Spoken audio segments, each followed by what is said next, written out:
أعزائي المشاهدين، أهلا وسهلا فيكم في حلقة جديدة، في حلقتنا النقاشية الثانية التي نستكمل بها نقاشنا الذي أجريناه مع الدكتور عبد العزيز الجناعي، والذي تحدثنا به عن الكثير من المواضيع.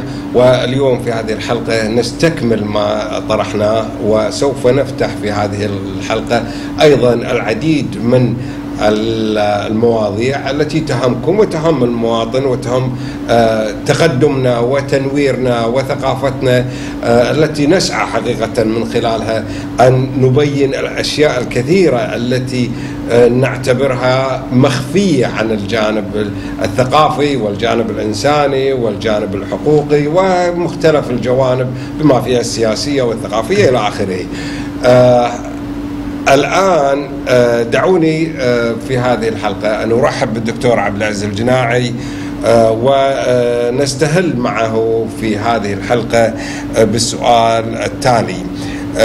دكتور عبد العزيز، أولا احنا نشكرك على يعني تفضلك معنا في هذه الحلقة والحلقة الماضية، ونستكمل معك نقاشنا لهذه الحلقة ونقول نتساءل كيف ترى المستقبل؟ يعني هل الآن المستقبل العلماني الليبرالي، هل هناك في بوادر موجودة على الساحة العربية تشجع هذا التوجه؟ هل هناك في أي مؤشرات درستها خلال الفترة الماضية؟ نعم، في البداية حييك أستاذ أنور وحيي السادة المشاهدين في هذه الحلقة النقاشية الثانية. طبعا سؤالك استشرافي أستاذ أنور، وهو فعلا سؤال مستحق، يعني يجب أن تقام عليه الدراسات والرؤى الاستشرافية، يعني خصوصا أن مجتمعاتنا العربية لحد الآن يعني سواء الحكومية، يعني الأجهزة الحكومية أو حتى مؤسسات المجتمع المدني والشعوب نفسها غايبة عن هذا الدور الاستشرافي، بمعنى أن الشعوب يعني إحنا تقريبا عايشين يعني غالبية الشعوب على البركة، يعني ما لا تتساءل عن مستقبلها، لا تعمل لمستقبلها، لا يعني تقلق. يعني دائما الإنسان القلق عن مستقبله، الإنسان المتسائل يبحث عن أجوبة، يخاف على مستقبله. لكن احنا شعوبنا العربية متعودة على السكون، الجمود العقلي. على ماذا توعز ذلك؟ يعني ليش هذا الشعور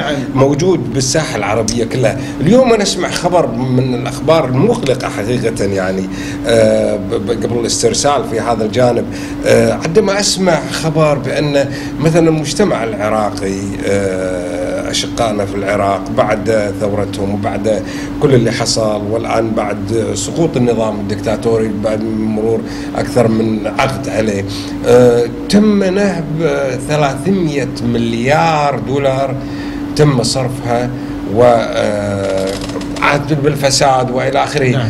والمواطن يئن تحت خط هذا الفقر، وأثار بالأخير هذا المواطن على هذه طيب، أنا سؤالي هنا، أنت اتهمت المواطن بأن لا ينظر إلى مستقبله، لا يتساءل، لا هذا، لأنه من الظروف اللي أعتقد اللي عايشها.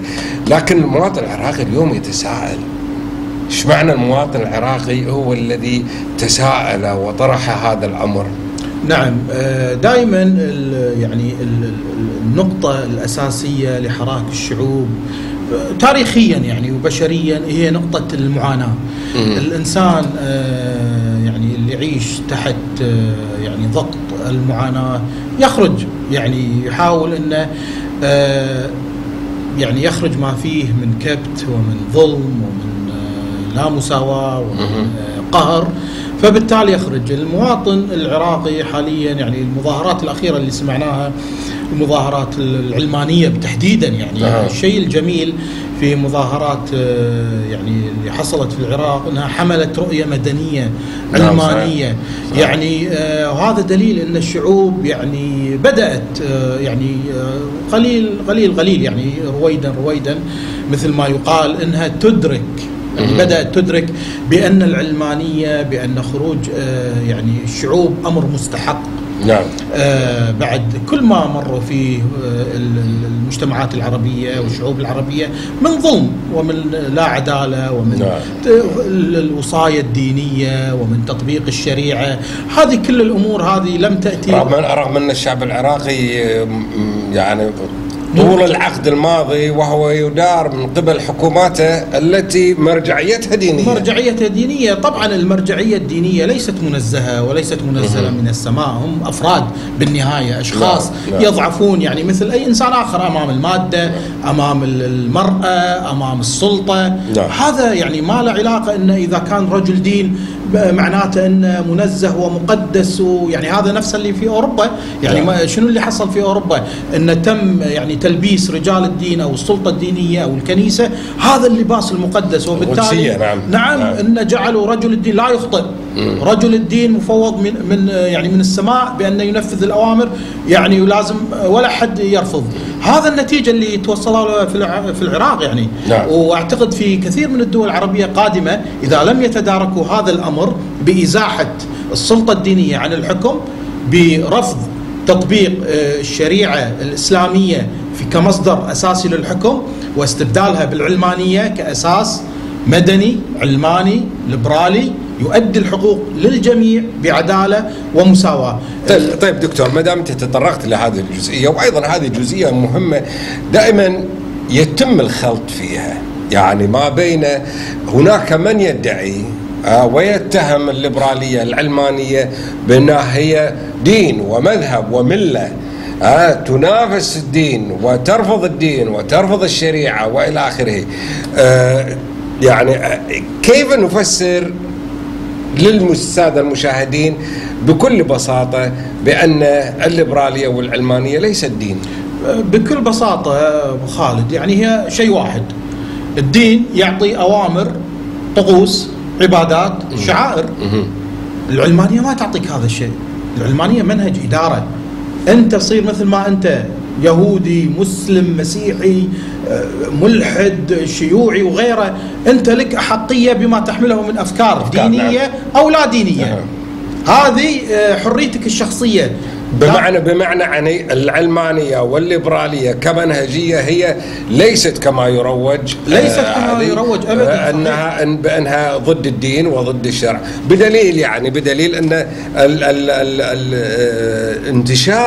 انتشار المساجد في أوروبا الآن هو جاء نتيجة للأنظمة العلمانية الليبرالية. بالضبط، معدل بالضبط. يعني انت تخيل يعني في فرنسا العلمانيه والدوله يعني يطلق عليها المسلمون يعني العلمانيه المتشدده، يعني انا اختلف في هذا اللفظ، لكن تخيل ان فيها فوق 4000 مسجد للمسلمين. 4000 مسجد في فرنسا، في هذه الدوله اللي المسلمين يقولون انها تعادي الاسلام وانها تحارب الاسلام. 4000 مسجد، هذا بس في فرنسا. في فرنسا لحالها. يعني تخيل، يعني أنا بعرف وين محاربة الإسلام، كيف أن العلمانية تحارب الإسلام. يا أخي مو بس هذا، يعني مو بس أن إقامة المساجد، احترام الطقوس وعبادات المسلمين. في أمريكا حاليا تم إقرار عطلة عيد الأضحى للمسلمين. يا أخي مو بس كذي، حتى الموظفين في الحكومات العلمانية يتم السماح للمسلمين بأنهم ما يحضرون في المناسبات الدينية. يعني أكثر كحق مشروع كافلة له الدستور والقانون. نعم. حماية الأقليات. العلمانية تحمي الأقلية سواء مسلمة أو غير مسلمة. أنا حقيقة هذا اللي أردت أن أصل له دكتور. يعني أعزائي المشاهدين، يجب أن يكون هناك في وضوح في هذه الرؤية. بالضبط. يجب أن يكون هناك في إصرار على توضيح هذه الرؤية بأن الدولة العلمانية، الدولة الليبرالية، هي لا ترفض الدين. بالضبط. بدليل ازدهار الدين في أوروبا. الآن ليس بس في فرنسا، وإنما في كل الدول الأوروبية والغربية كل الدول العلمانية تمنع أي معارض يعارض أي عقيدة ودين ومذهب وإلى آخره. التعدي على أي مذهب أو على يحاسب عليه في الدولة. يحاسب عليه، يعتبر جريمة مساس، لأنك قاعد تثير العنصرية والعرقية، وهذا أمر مفروض في هذه الدول. وعندنا دكتور العكس. عندنا بالضبط، مع الأسف الشديد يعني يتم التصفيق والتشجيع لا، وإصدار فتاوي بعد، إصدار فتاوي شرعية بانك تكفر العلمانيه، تكفر هذا الليبرالي، تزندق هذا الملحد، وهلم جره يعني من فتاوى ومن اراء دينيه شرعيه تم ادخالها يعني في خصوصيه الانسان، يعني هذه الفتوى التي كفرت الليبرالي والعلماني، هذه الفتوى الآن بمفهوم هذه الفتوى أنا وأنت كليبراليين علمانيين كفار باستطاعة أي مسلم الحين يستند عليها الفتوى هذه ويكر راسك بسهولة، ويمكن ما يحاسب بعد، ياخذونه وبعدين يعفون عنه. طيب الآن في هذه المناسبة أيضا احنا نتساءل يعني المؤسسات الدينية الشرعية الكبيرة مثل الأزهر، مثل جامعة الزيتون وغيرها، يعني من هذه المراكز الدينية التي يعني صار لها آلاف ومئات السنين، قرون. طيب أليس من الأجدى أن تصدر فتوى من الأزهر لتحرم وتبطل هذه الفتوى؟ ما يقدرون أستاذ أنور، يعني هذه المؤسسات الدينية، أنا خليني أقول يعني أمام المشاهدين، هذه المؤسسات الدينية تتعامل مع الشعوب بوجهين. الوجه الأول اللي هو مع السلطة، انها تحمي بقاء عروش الحكام العرب، هذه نقطة أساسية.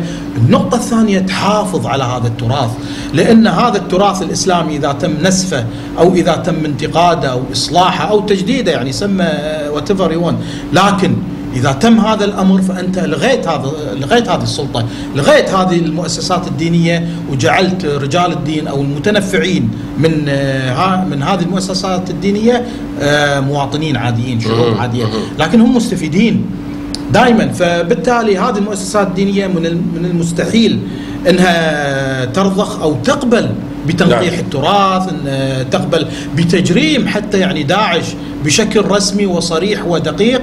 تجرم داعش ما تقدر، لأن هذه التيارات الإسلامية الجهادية تستند إلى إرث كبير موجود في التاريخ الإسلامي من نص ديني وتراث. اليوم قرأت عن طريق التويتر فتوى أو رأي للشيخ العرعور يقول فيها بأن 90% من دواعش هم أناس طيبون وناس صادقون وإلى آخره، يعني هذا أحد شيوخ الدين يعني.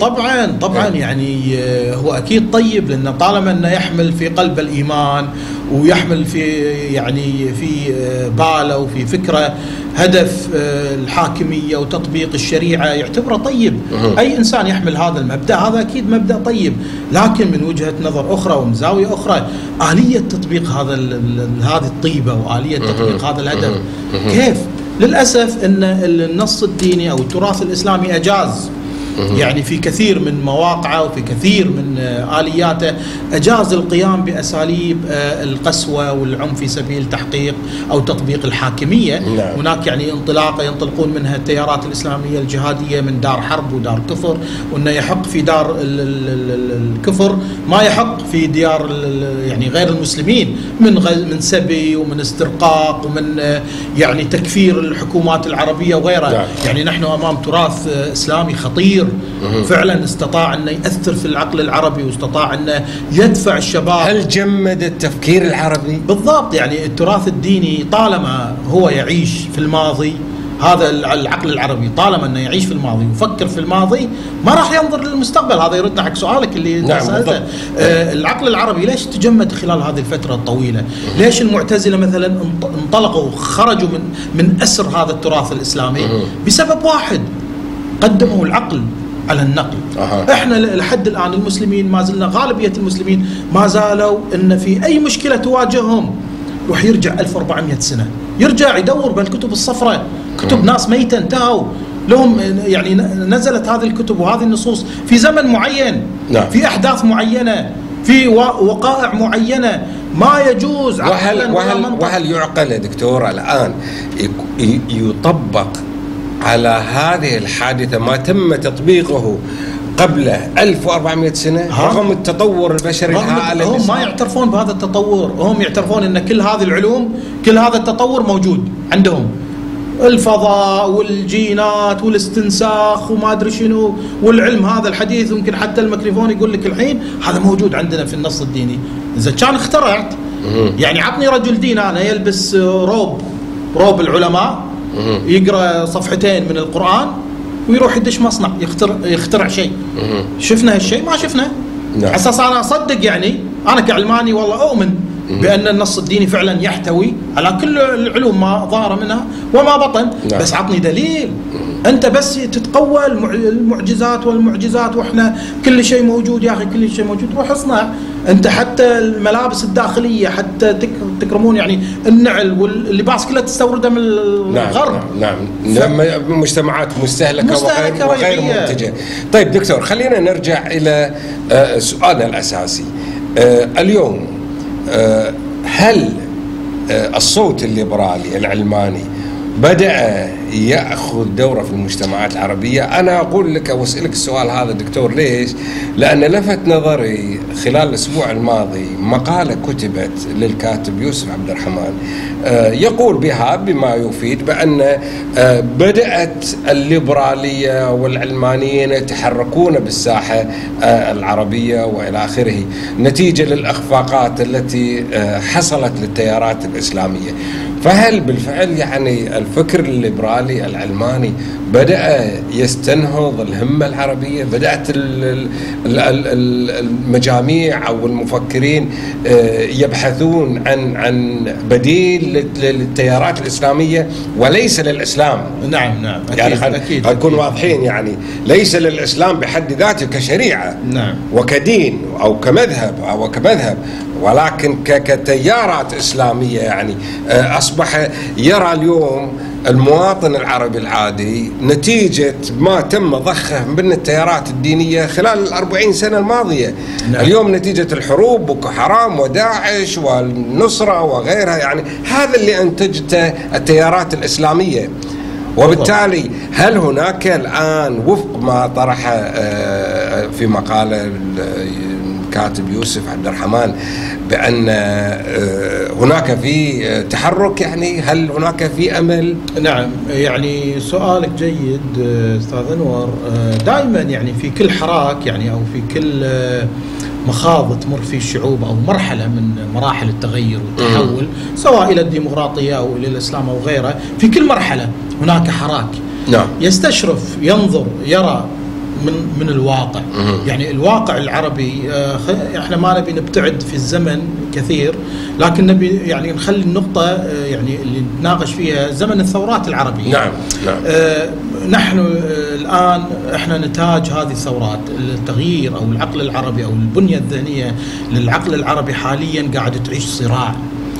احنا بعد الثورات العربية وفشلها في تحقيق يعني العدالة والمساواة ودولة المواطنة والحريات، فشلت هذه. احنا لازم نعترف ان الشعوب طبعا هي فشلت دكتور، يعني عشان نكون واضحين للسادة المشاهدين، فشلت الثورة المضادة. يعني الاستبداد العربي والتيارات الدينية هي التي من افشلت هذه الثورات العربية. هي من افشلتها، صح، انا وياك. لكن شنو، احنا ما نبي نقول يعني نبرر الفشل. هو الفشل طالما انه حدث معناته ان الشعوب العربية ضعيفة وما استطاعت انضاج هذا يا دكتور، هذا يا دكتور، وهذا اللي انا دائما اصر عليه واقول هذا التيار المدني الليبرالي العلماني سمى ما شئت الغير ديني، وهو الاكثريه، وانا يعني اؤكد على ان هذا هو التيار، هو الاكثريه في المجتمعات العربيه.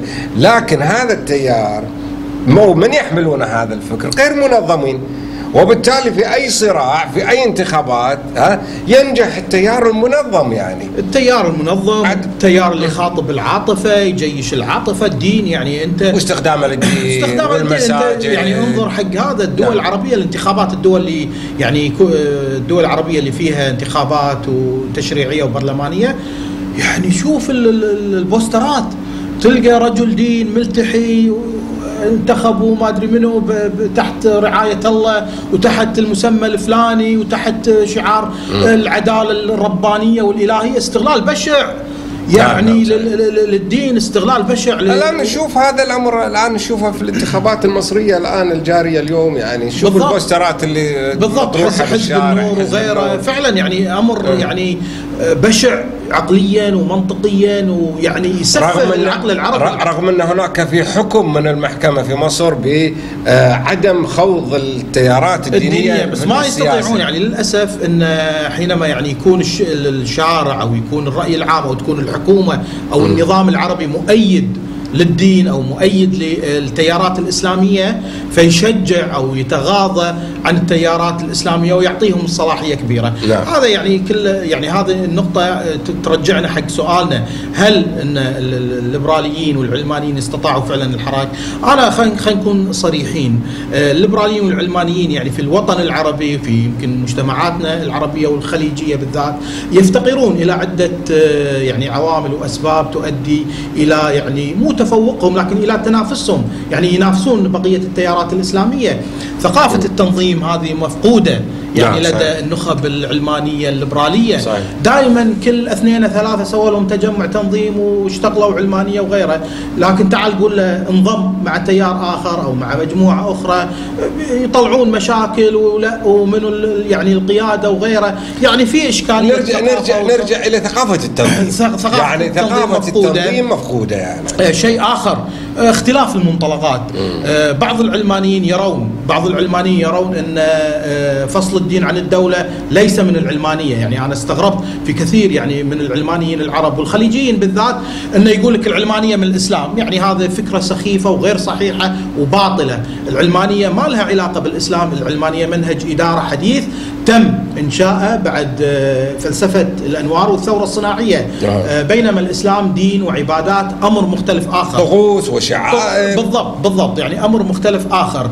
فالنقطة الأولى قلنا ثقافة التنظيم مفقودة، اختلاف المنطلقات ما بين العلمانيين. والنقطة الثالثة يعني أعتقد الجوهرية بعد أيضا اللي هي الأنظمة العربية، الحكومات العربية تخاف وترتجف يعني رعب وخوف وهلع من العلمانية لسبب واحد: العلمانية تزيل هذه العروش، العلمانية فيها تداول للسلطة، العلمانية فيها ديمقراطية حقيقية، العلمانية فيها حكم الشعب. نعم.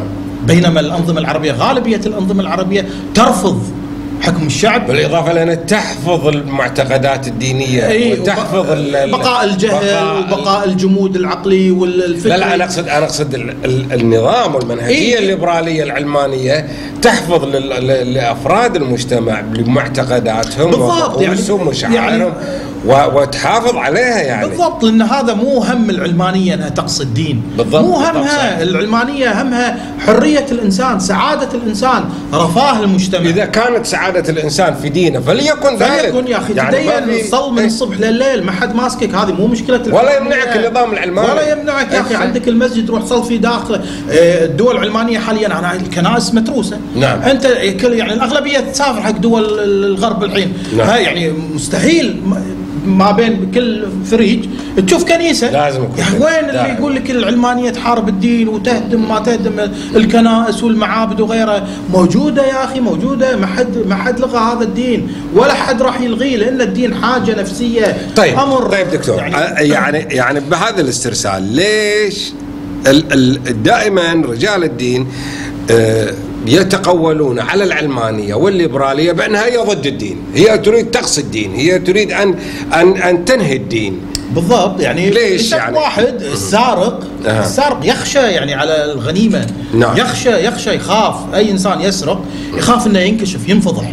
فبالتالي هذه السلطة الدينية، الكهنوت الديني يخاف من العلمانية، لأن العلمانية نقاء، العلمانية شفافية في التعامل، صداقة، المصداقية عفوا، الشفافية في التعامل، وضوح في الرؤية، وضوح في التعاطي مع الآخر. نظام يحميك أنت مع الأفراد في المجتمع، يحمي علاقة الدولة مع الفرد والفرد مع الأفراد، المساواة بين الرجل والمرأة. ما في ظلم. يعني ما مستحيل تلقى في دولة علمانية أو نظام علماني هناك ظلم يحدث. حتى لو انظلم المواطن يستطيع اللجوء إلى المحكمة. يعني حاليا كم حكم الحين لو تلاحظ الفترة الأخيرة كم حكم صدر لمتحجبه لمتنقبه انها تمارس حريتها هنا. نعم بس صحيح. هذا صحيح. هذا صحيح. يعني ما صار في دوله اسلاميه، صار في دوله علمانيه. الدوله العلمانيه وقفت مع المحجبه مثلا، او وقفت مع اصحاب الديانات الاخرى. نعم. الا فيما يهدد الامن الوطني او فيما يحفظ امن المجموع وليس الفرد. فبالتالي نعم. العلمانيه يعني مستحيل. حتى فرنسا لما منعت الرموز الدينيه، تم منع كل الرموز الدينيه، لم يقتصر على الصليب وعلى الصليب والملابس اليهوديه، وليس فقط على المسلمين. الا المسلمين هنا قامت قيامتهم ليش وليش وليش. يا اخي شنو ليش وليش؟ يعني هذيل الدوله ولو في امن وطني نعم. وفي ترتيب وطني، وكان ذيك الفتره ايامها الحوادث الارهابيه الاسلاميه ضد الغربيين، فاضطرت الحكومه انها تحافظ على الامن. يعني انت هذه يعني امن دوله، ما تقدر انك تفرض او لازم انك تقبل. فبالتالي العلمانيه حفظت هذه الحقوق وما زالت تحفظ هذه الحقوق. فنتمنى احنا من المسلمين هي دعوه ليست لمعاداة أحد، وليست لكراهية دين ما أو مذهب ما، نعم. ولكن رؤية عقلانية منطقية على كل مسلم، صراحة على كل مسلم أن يرفض هذه الفتاوى، فتاوى تكفير العلمانية الليبرالية، يرفضها ويبتدي يقرأ يذهب. يعني احنا كثير يعني يسالوننا ابو خالد، انت بعد اعتقد يسالونك ما هي العلمانيه، ما هي الليبراليه. موجوده الكتب حاليا موجوده، فضاء الانترنت، الفضاء المعرفي مملوء متروس بالكتب اللي يعني تتكلم. بس يا دكتور الان يعني بالفعل يعني هذه نقطه مهمه جدا. دائما كثيرين لما ننشر هذه الحلقات ونتوت هذه الحلقات، كثيرين يسالون بان ما هي الليبراليه، ما هي العلمانيه. انا يا اخواني، انا يا اعزائي المشاهدين، يعني ارجوكم لا تتساءلون. اليوم جوجل اكتب فيه بس الليبراليه العلمانيه، يعطيك كل ما كتب، الزين والشين، اللي معه واللي ضد، يعطيك كل شيء. انت يجب عليك ان تقرا. نعم. اقرا اول سوره بالقران نزلت. اقرأوا يا جماعه، يعني مو بس تقرا في لا تقرون بس فنون وغيره، اقرأوا كل شيء. انت لما تتساءل، لما تقول لي والله ما هي الليبراليه وما هي العلمانيه، او كثيرين يبعثون لي ان الليبراليه هي انحلال وفساد، ويروح يدور لي فتوى. انت الحين سالت عن العلمانيه وتروح تدور لي فتوى عن العلمانيه؟ روح ابحث كتب ناس علمانيين يتكلمون عن العلمانيه. مو تروح تبحث في كتب الدين عن العلمانيه. انت هذا مو وجهه نظر محايده او رؤيه محايده. فانت نظرتك يعني عزيزي المشاهد، عزيزي المسلم، عزيزي المؤمن، نظرتك يجب ان تكون حياديه، ومن ثم تختار ما يملي عليك عقلك ومنطقك. انت تحمل عقل، ولا تسمع لا تسمع وتصدق عندما يقال لك هذول الليبراليين العلمانيين كفرة ملحدين يدعون إلى الفساد ويدعون إلى تشرذم المجتمع والبعد عن الدين والبعد عن الشريعة، وما حصل أنهم يدعون إلى أن نبتعد عن ديننا وعاداتنا. هذا الكلام كله غير صحيح. هذا يعني الكلام حفظناه. يعني مع الأسف الشديد يجب علينا كمواطنين عرب الآن أن نرتقي. الآن يجب علينا يا دكتور، نعم، وهذا الرسالة حقيقة اللي يجب أن تصل إلى كافة السادة المشاهدين. يجب عليكم أن تنقذوا مجتمعكم من الهلاك الذي أنتم سائرون فيه. بالضبط. اليوم مجتمعاتكم مفككة طائفيا، يعني ومذهبيا ومناطقيا، ومجتمعات ينخر فيها الفساد بكل أنواع الفساد مع الأسف الشديد. ورغم ذلك يقال بأن هذا نتيجة لبعدنا عن الدين رغم كل مظاهر التدين. لا، ما له علاقة البعد عن الدين، ما له علاقة. البعد عن الدين ما يؤدي إلى نتيجة وسبب.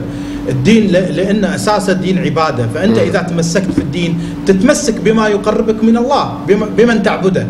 فما له علاقة أن الدين إذا أنت صرت مسلم زيادة عن اللزوم بتروح تخترع طيارة. ما له علاقة. اختراع الطيارة، اختراع الهاتف، هذا شيء يشغل المخ. يعني أنت تروح تدرس في الجامعة وتتعلم، بعدين تروح تشتغل في مصنع، خلال التجربة والدليل والأدلة تروح تخترع.